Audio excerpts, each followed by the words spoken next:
You have a very good nose. Yeah. Oh, no, not just a pretty good nose.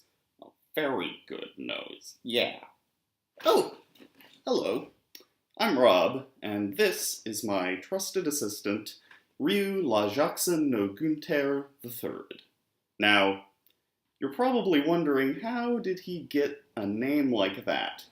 Well, let me tell you.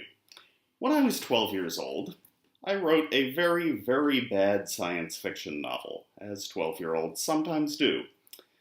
And I named the hero of this novel Ryu Lajakson no Gunter III, because, and this is how I put it at the time, I wanted him to be a hero for all cultures. Now, today, my trusted assistant here, like his namesake, is a hero for all cultures, aren't you, Ryu? And that is why Ryu would like you to choose the Against Malaria Foundation.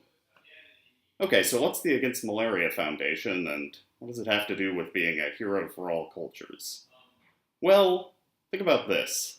If you are watching this right now, you probably have never suffered from malaria. What's more, you've probably never known anyone, or known anyone who's known anyone who's suffered from malaria, or had a child who suffered from malaria.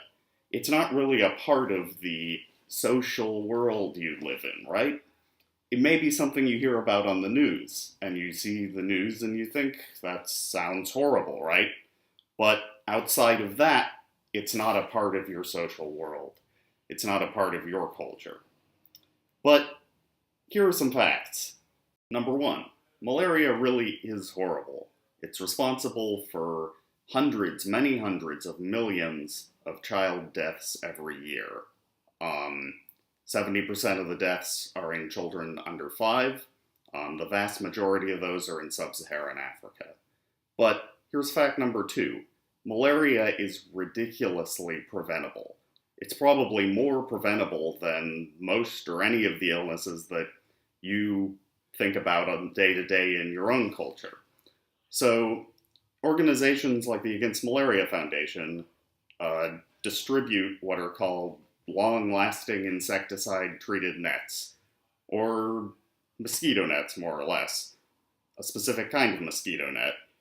And basically, these are things you put over your bed while you sleep, and they prevent mosquitoes, which are the transmitters of malaria, from coming in and infecting you or your children with malaria. And that's great for the people sleeping under the net, but it's also great for people elsewhere in the community, even if they don't have nets, because it reduces the number of potentially malaria-transmitting mosquitoes in the area. So it's a little bit like getting a flu shot in some ways, in that when I get a flu shot, that's great for me. I'm less likely for getting the flu, right? But it's also good for anyone who comes into contact with me and for my community more generally. A large scientific review found that distributing these nets can reduce incidence of malaria in affected areas by 50%. And it gets better because these are also ridiculously cheap. It costs less than $5 to purchase and distribute a net. So this is a horrible disease. It can be very effectively prevented by a simple measure that costs less than $5. That's why the independent charity evaluator organization GiveWell puts the Against Malaria Foundation on its short list of top charities in the world. So, while malaria may not be a thing in your culture, if you want to be a hero for all cultures, like Ryu here, choose the Against Malaria Foundation. Thank you.